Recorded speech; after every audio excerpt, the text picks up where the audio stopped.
problema sa connection. Ayan. So, um, I just realized po yesterday na hindi ko pala na-tackle yung topic na sign language parameters. Though last time we had it, pero hindi ko siya masyadong na-emphasize for you to understand bakit ba merong sign language parameters and ano yung importance nito sa deaf community. So before we proceed with the manual alphabet, and maybe because of the time limitation that we have, baka wala tayong quiz ngayon. Yay! Baka walang quiz, pero next week po, we will have a quiz, long quiz actually, for the deaf awareness, deaf culture, yung for the last 3 weeks natin na na lesson. Kasi na-realize ko, I really need to check kung talagang naintindihan nyo po yung lecture for the last 2 weeks and yung lecture ngayon. But with the long quiz next week, we will also have the manual alphabet practice and the numbers. Okay? So, to start with, ito po yung mga objectives for this week. So I just want us to learn the 5 parameters, kung bakit siya ginagamit at kung bakit siya mahalaga sa deaf community. Also, for you to really understand and learn the use of manual alphabet. So for the deaf po kasi, bawat countries, they have their own sign language manual alphabet. Okay.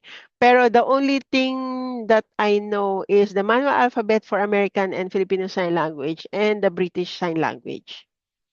Kasi the rest, yung sa Japan, hindi ko talaga siya maintindihan. Yung sa Korea, hindi ko rin siya maintindihan.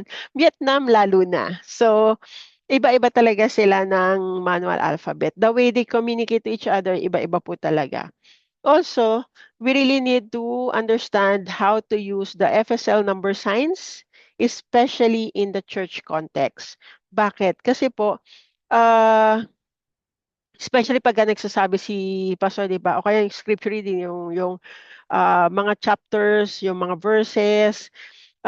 Alam nyo, hanggang ngayon, sa totoo lang, ang tagal ko na po nag-i-interpret. 1 year na po yung aming live stream sa Gospel Light Baptist Church.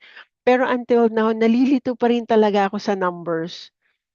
Lalo na sa spelling, naninigas talaga yung mga daliri ko sa pag-i-spell ng mga books of the Bible.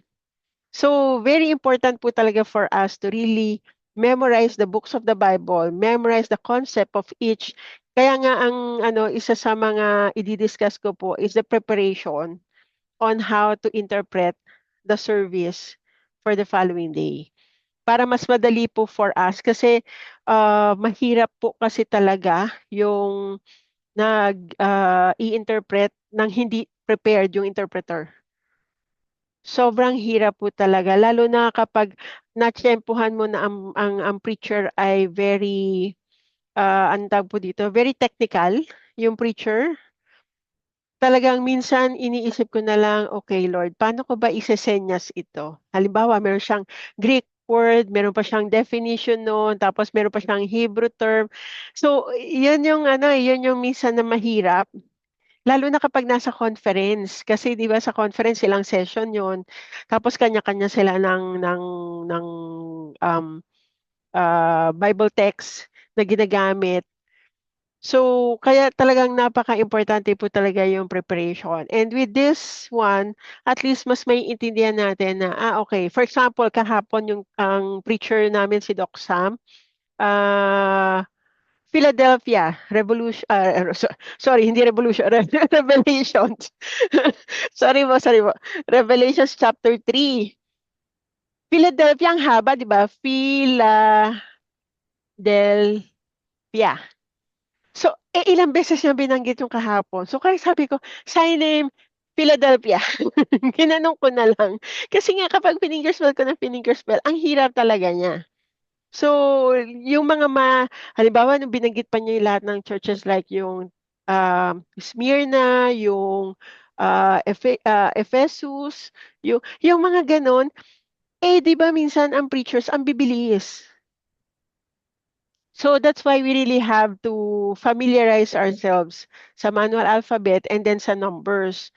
And most especially, we need to familiarize ourselves sa mga Bible natin. Kasi if we don't memorize our Bible or we are not familiar with our Bible, hindi rin natin siya may interpret ng tama. Okay? So, for us to proceed, so yung sign language parameters, ito yung tinatawag kong 5 fingers or 5 key elements. Okay? So, etong ano na to, may mga representation yan. Oo. Sorry, ito pong ating Zoom ay nag-automatic siya na ano, na raise hand kapag nagganyan. So, pakibaba mo na lang yung hand sign mo, JA. Okay. So, ito pong 5 key elements na to, ito yung ginagamit para makabuo ka ng isang concept o ng isang mensahe o isang message. Okay? So, each parameter it affects the meaning of the sign. So mamaya i-explain ko yun sa inyo kasi sabi ko nga, if magkamali ka ng movement or ng location or ng hand shapes or ng facial expression, then it can change the meaning. Okay? So I'll proceed. Key elements. So let's start with the hand shapes. So yung hand shapes, ito yung A, B, C, D, E, F, G. H I J K L M N O P Q R S T U V W X Y and Z. So each hand shape, meron siyang specific na ginagamitan ng senyas. So yung isang example ko dito is the hand shape ng father and mother. Okay? 'Di ba remember, open B hand shape, father, and then mother. Okay? So, pareho sila ng hand shape, pero magkaiba sila ng location. So, iba din yung meaning nila. Okay? Now, ito yung mga example ng hand shape. So, katulad ng binanggit ko in the past, di ba? Yung A bar hand shape, this is the sign for girl or woman or gender ng female. Tapos, tomorrow. So, iba siya, di ba? Ginaganya mo yung female gender. Pag ginanyan mo, that's tomorrow. Okay? So, iba-iba siya ng ano ng handshake. For example, yung tawag dito yung E handshape. This is the sign for egg. Egg. Pero may mga ibang def ang gamit nila letter H. Kinrak mong ganon, ginanon mo, that's egg. Okay? So, iba-iba sila ng handshape. So, kaya kailangan talaga importante na makita mo ano ba yung gustong iparating na mensahe ng DEF. For example, bent V handshape. This one. Pwede siyang kinidnap, pwede siyang strict, pwede siyang hard. So, yun yung mga different hand shapes, different signs, different movements, different location. All right. So, next is the location. So that's the second pillars, no? I mean the key elements. Location is kung saan siya nakapwesto sa faces mo, sa body parts mo. So kapag nag-change ng location, nag-change din yung meaning. So for example nga, 'di ba, yung mother nasa chin. That's the location of mother. Pero pareho sila ng B hand shape. Mother, this is father. Okay? So, same hand shape, different location, different meaning. That's why lagi kong sinasabi po sa mga nagiging estudyante ko o yung mga nag-aaral pa lang na sumenyas, you really have to be very, very careful kung saan nyo ilalagay yung senyas. Like for example, merong isang def na tawag dito, ito po kasing part na to is the private area ng sign. Ng anatomy ng tao. Okay? So, it can be letter P. This is the private part for the male gender. Letter V. is the private part for the female gender. However, for the sign ng Visayas region or Visayas Island, letter V, pag ganyan po. So, if hindi maayos yung movement mo at yung location ng sign, iba yung iisipin ng deaf na ah, tinuturuan, na kinakausap mo. Okay? Next, movement. So, kanina 'di ba location. So sa movement, it refers naman po how the hand or hands move when you are making a sign. So ano ibig sabihin nito? It includes the direction, the speed, the repetition, and type of motion. Bakit? Kasi changing the movement can also change the meaning of a sign. Yun po palagi ang kailangang ingatan. So for example, ito naglagay ako ng tip dito na movement gives life and meaning to signs. So ito yung tone ng message, yung movement, yung intensity ng message. 'Di ba sabi ko sa inyo, this is the sign for applause for the deaf.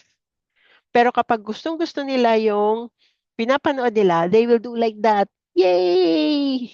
With matching sound pa yan, sisigaw pa sila, yay! O kaya yung pagka yung nangaasar sila na parang sinasabi nila na, okay, sige, magaling na, pero gumaganon-ganon lang sila.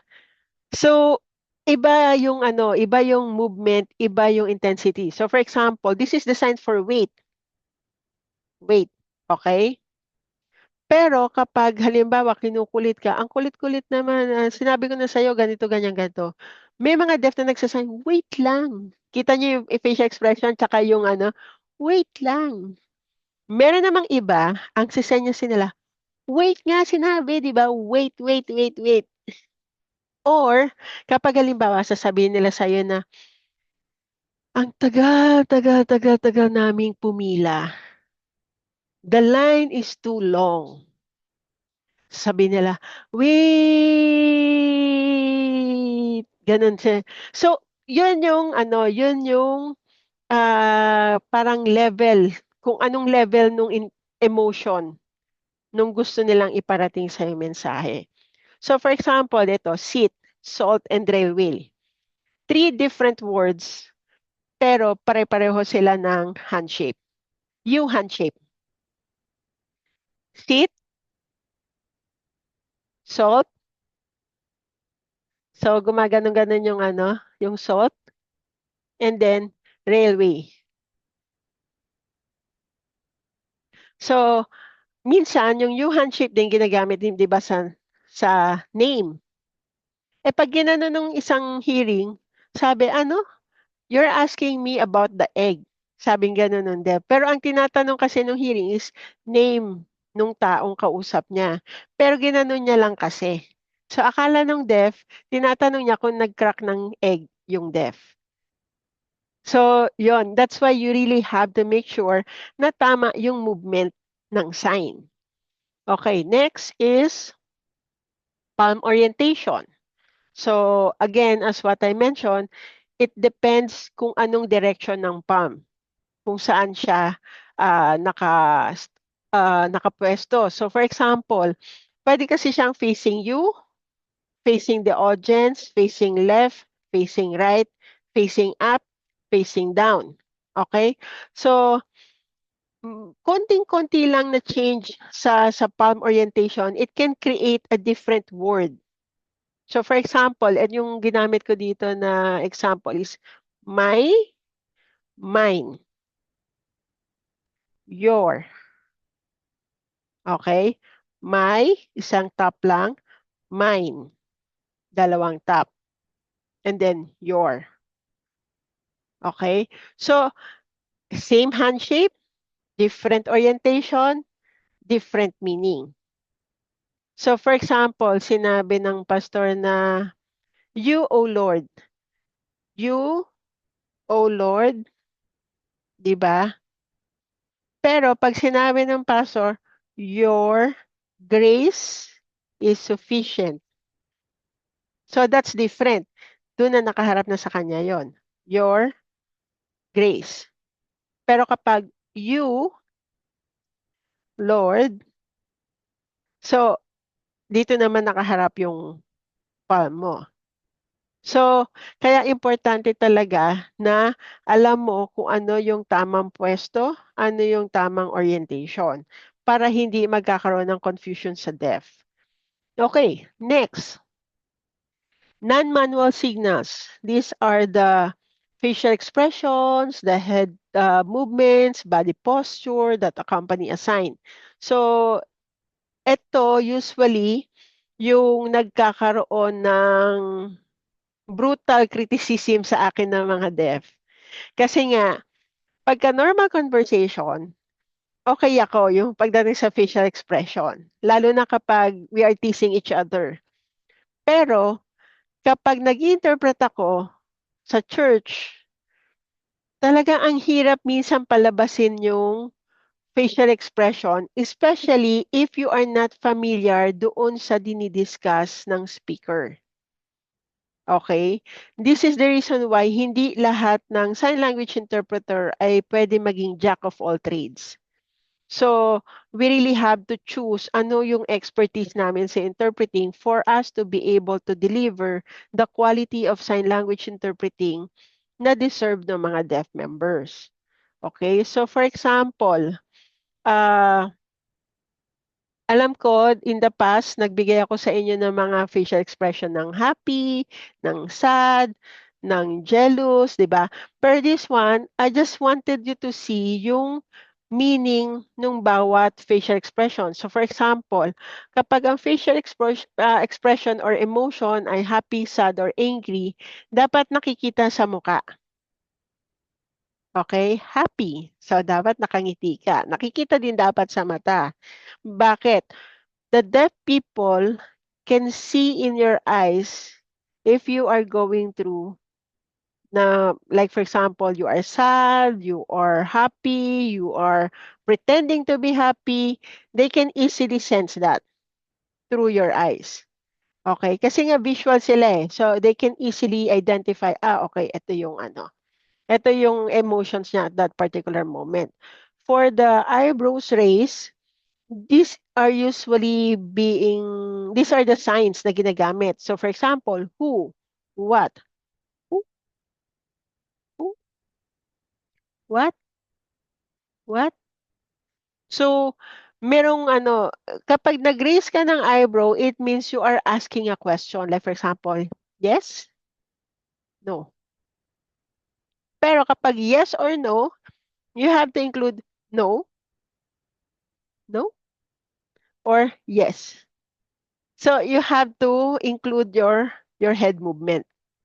Okay? So, yung mouth movements, yan, importante din yan. For example, apo.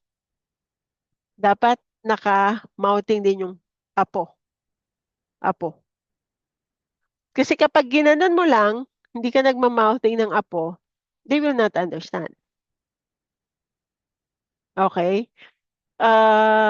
Body lean forward. So usually when they ask question or you wanted listen, maglilin ng konti yung body.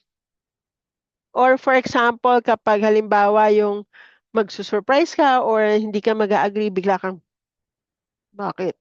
Diba? So, kailangan makita nila yon, maipakita mo yon na kung ano yung emotion na meron ka at that particular moment for that particular topic. Okay? Kasi if not, then hindi nila maiintindihan yung tawag dito, pinaka message na gusto mong sabihin sa kanila. So one example is the Romans chapter 1. Kasi I decided po na yung sa Bible study for the deaf, we are doing a series of Bible study on the book of Romans. So ang nangyari, puro words yung PowerPoint na ginamit ko nung Friday. Pero yung sign ko, FSL. Kaya lang sabi sa akin nung deaf, Ange, we really don't understand it whole kasi nga the facial expression doesn't show. So, kahit FSL yung gamit ko na senyas, if the facial expression doesn't show kung ano yung gusto ko iparating sa kanilang message, then nahihirapan talaga silang makaintindi kung ano yung gusto kong iparating sa kanila. That's why it's really important na magka-connect talaga yung sign, yung facial expression, at saka yung body movement. Okay? Next. So for non-manual signals, it's important. Bakit? Kasi it shows kung ano yung meaning mo ng message mo. So for example, yung signing ng you go, that's a question. Kasi meron kang eyebrows raised. You go, I go. You go. Or you go. So para lang siyang simple statement. So kailangan nag-fit talaga siya. Okay? Next. Okay. Finger spelling the manual alphabet. So, tawag dito, sa pag-finger spelling natin, we need to make sure that we follow the finger spelling technique. So, bakit po ba importante sa mga deaf yung finger spelling? So, as what I mentioned po, no, finger spelling is their way of saying the name of the person, saying the name of the place, saying the words that they wanted to tell you, but they don't have the specific sign. So, yung finger spelling po, ang malaking bagay po sa kanila yon kasi that's how they communicate with other people. Basic fingers, manual alphabet, finger spelling. So important reminders lang po no, for finger spelling. So, sa signing space, make sure na nandito sa, at least nandito sa side na to. Okay? And then, para ka lang nagsusulat. Okay? Keep your hand steady and shoulder height. So, pag ganito lang. Kasi I remember, meron kami isang naging klase, nagfi-finger spell siya, para siya nagre-recitation na ganun. Nakataas sa gano'n. So sabi ko, mapapagod ka niyan. Kailangan yung relax lang yung shoulders mo, relax lang din yung kamay. Kasi especially sa mga mommies, ah, ang hirap eh. Dahil syempre may mga trabaho tayo sa bahay, tapos magsa-sign tayo. Minsan inaatake na tayo ng ano eh, ng rayuma eh. So talagang we really need to be very, very careful po kasi it can cause injury. I remember nagpa-therapy talaga ako, physical therapy, kasi po hindi mawala-wala yung hematoma dito. Kasi nagkamali ako ng movement. Yun yung sinabi sa akin ng therapist. Ma'am, kailangan mong make sure na stretch lahat ng muscles mo sa fingers before you do the finger spelling. Lalo na kapag genealogy ng buhay ni Jesus Christ, di ba? Ilang 14 generations yun na i-interpret mo yung names.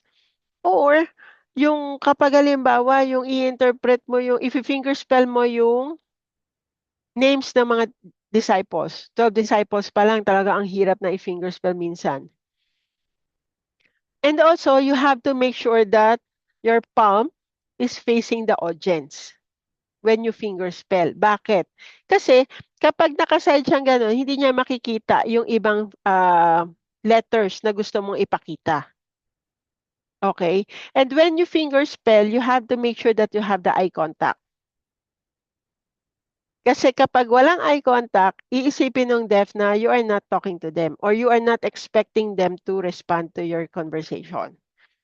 Tapos, kapag mag-finger spell, yung katulad ng sinabi ko, di ba, wag pong nagba-bounce. Bakit? Kasi kapag nagba-bounce, zoom in, zoom out ang dating niya sa mga deaf. Okay?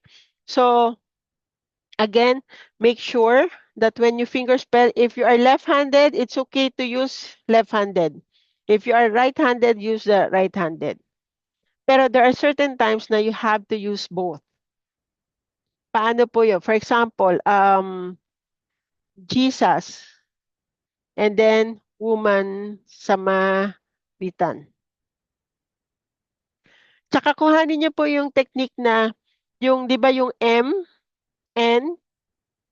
So, when you do finger spelling, sa Di ko siya pinu-full na nakaganyan. Nakaganyan lang siya. Sa maritan. So, kung napansin niyo po, yung M and yung N, hindi ko siya pinu-full na gano'n. Bakit? Kasi it can require too much muscle exertion. And when you are interpreting a message from a speaker na sobrang bilis magsalita, you have to catch up dun sa sinasabi niya. So, kumbaga, parang yung first line niya, ini-interpret mo, pero nakikinig ka na sa second line nung message niya.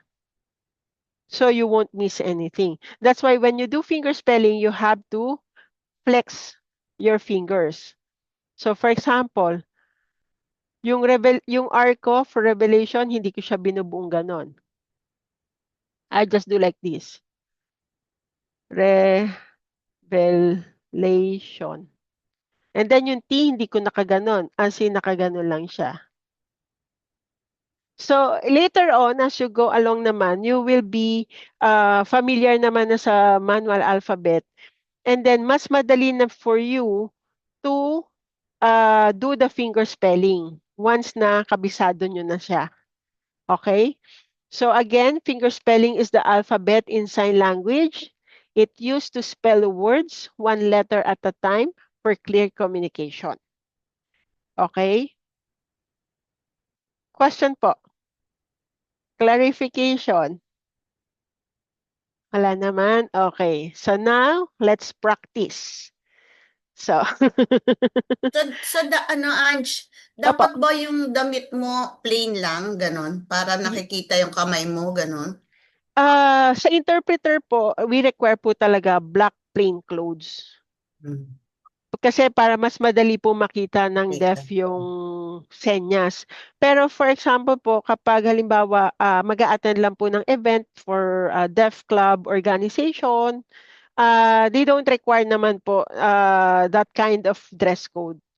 Pero majority po of deaf people are using plain t-shirts or plain top kasi mas madali po for them to see it. Kasi usually po kapag medyo, halimbawa po, floral yung damit, no? Tapos nag-sign, parang katulad po nung Saturday, yung isang interpreter namin. Kasi anniversary po nung organization, yung Philippine Association of the Deaf.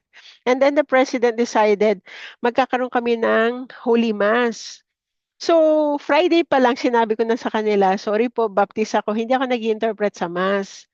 So, if ever po, magda-document na lang ako, magpipicture-picture na lang ako.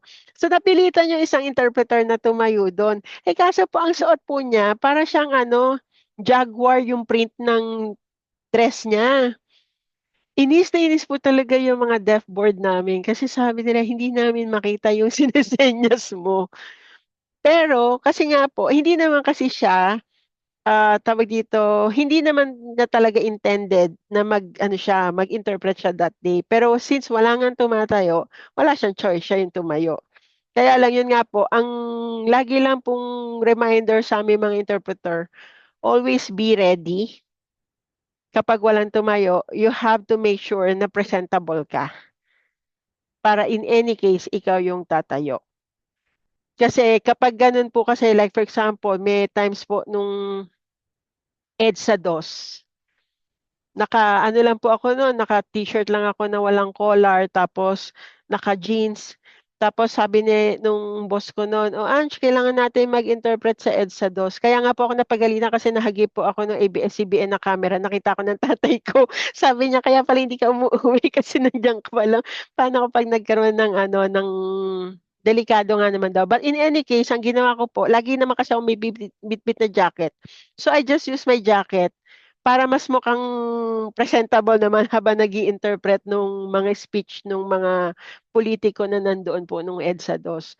So, yung alam niyo po yung jacket na parang polo style, ganon yung kailangan na lagi po namin bitbit para in any case, kasi half body lang naman po yung lagi nakikita sa interpreting.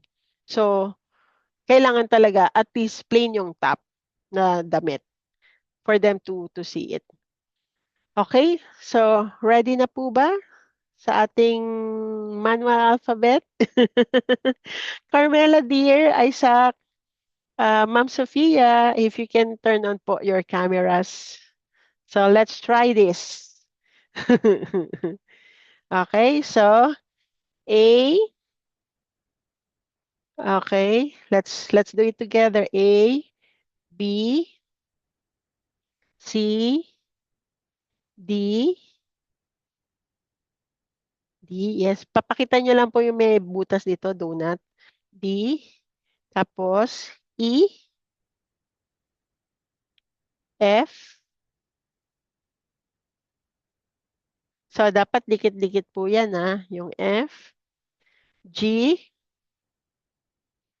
H. So yung thumb, 'di ba yung G nakaganyan?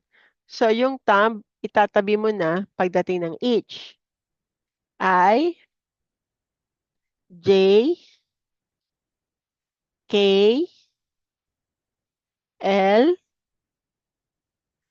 M.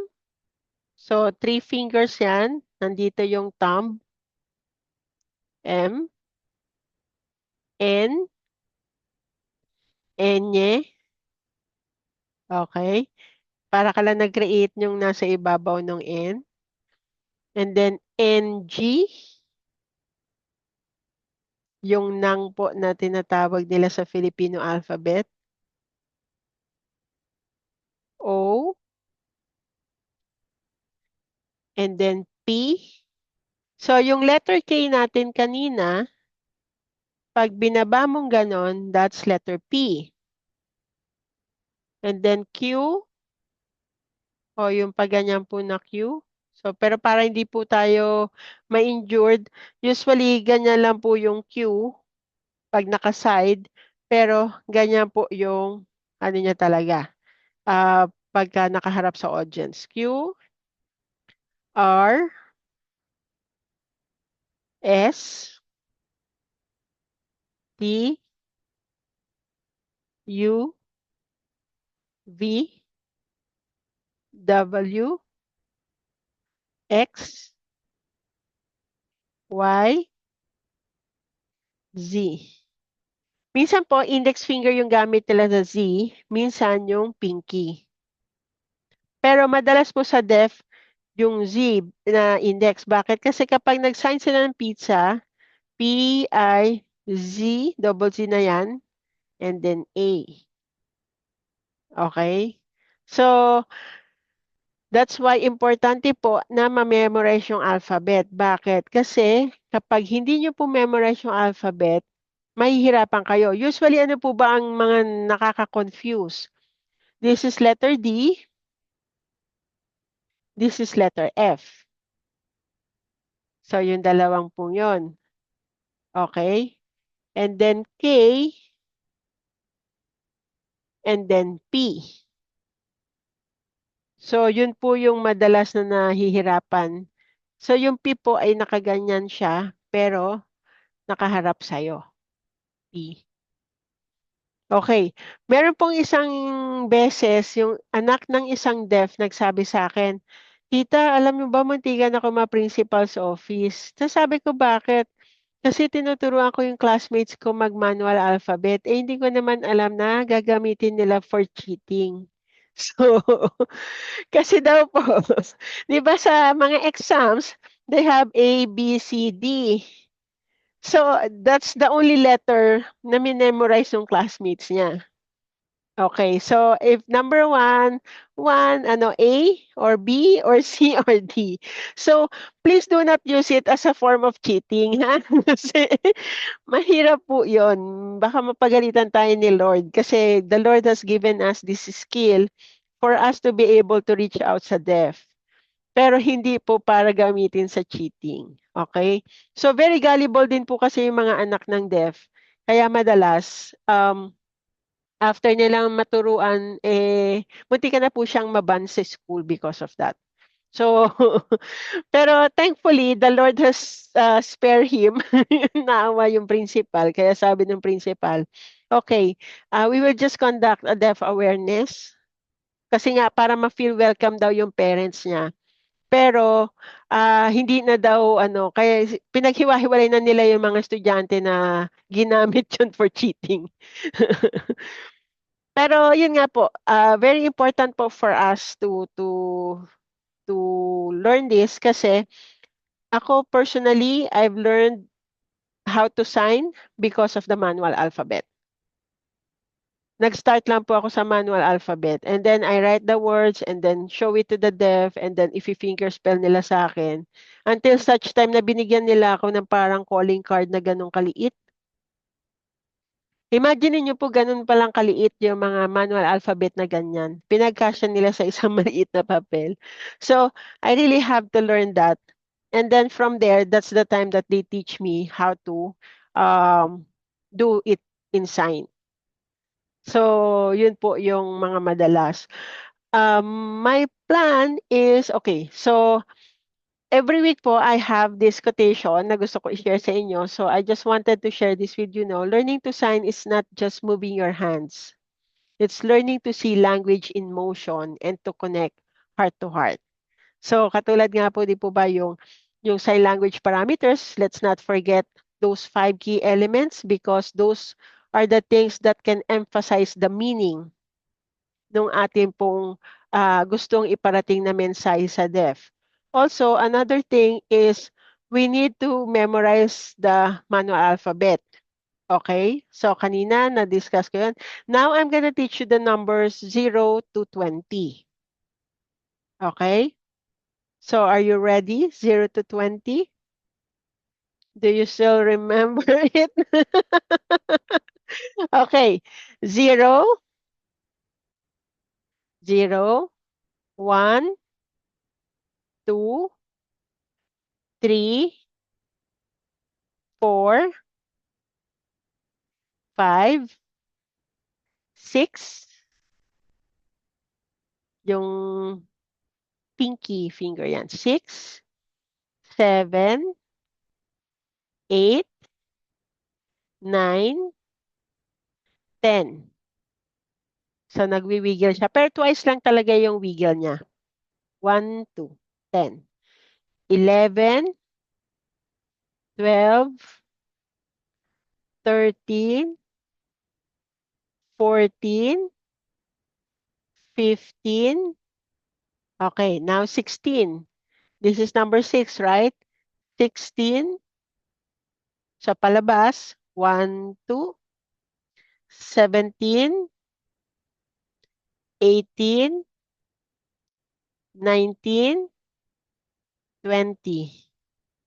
Okay, 20. Pero, wag naman kayo 20 tapos babarili mong ganon, ha? Wag ganon, basta 20, ganon lang, 20. Now, for 21, usually they do this, 21 or 21. And then 22, 23 or 23. 24, 25 or 25. 20. Ito lang po yung bumababa, itong dalawang to. Para siyang I love you sign, pero bumababa ng dalawang beses. 25. 26, 27, 28, 29, 30. So, nakaside. 30. Okay, di ba? 20, 30, 40, 50, and then 6. Nakaside siyang ganon. 60, 70, 80, 90, 100. So 1 and then C. 100. 1,000. Okay? 1,000.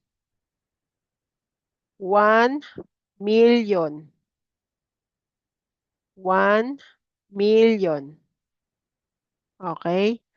1,000,000,000. Okay? 20 billion. Kasi 1,000, di ba? Nakabent na ganon, isa. Pag dalawa, that's million. Pag tatlo, billion. Pag apat, trillion. Okay? So later on, i-discuss ko din sa inyo yung tungkol naman sa pera. Kasi iba naman yung pag-count ng pera. Pero yung ordinal numbers, first, second,